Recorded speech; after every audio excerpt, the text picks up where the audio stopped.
এ তুষার দা, এটা কি? আরে কালকে রে, এটা একটা হিস্ট্রি আছে। কালকে রে আমাদের প্রত্যেক বছর শ্রাবণ মাসে আমরা বাবার কাছে যাই বাঘ নিয়ে। তা তোমাদের খুলে দেখাচ্ছি, দাঁড়াও। প্রত্যেক বছর শ্রাবণ মাসে আমরা বাঘ নিয়ে যাই। তো আগের বছর আমরা ত্রিশূল কিনেছিলাম, তোমরা হয়তো অনেকে দেখেছিলে। আগের না, তার আগের বছর হবে হয়তো। তা এই বছরে মায়ের খাড়া কেনা হয়েছে, দাঁড়াও খুলে দেখাচ্ছি। ইয়া,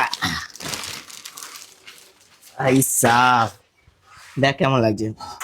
আর এইগুলো প্রত্যেক বছর রং করার দায়িত্ব থাকে আমার। এবছরটাও রং করবো আমি। সেরা লাগছে বল। হ্যাঁ। আর এই খাড়াটা কিনতে গিয়ে মনে হয় ঠিক কালকে আমাদের এখান থেকে দুটো ছেলে গেছিল। এই খাড়াটা কিনতে গিয়ে কালকে আমাদের এখান থেকে দুটো ছেলে গেছিল, আর দুজনের নাম বলছি না। ওরা স্টেশনে মনে হয় উঠেছিল, প্ল্যাটফর্মে টিটি ধরেছিল, ওখানে আমার 1,000 টাকা ফাইন দিতে হয়েছে। এবছর এই খাড়াটা কেমন লাগছে কমেন্টে জানিও। তোমরা যদি তারকেশ্বর যাওয়ার জন্য রেডি হচ্ছ বা রেডি করছো, কি কি কিনেছো কমেন্টে দেখাও।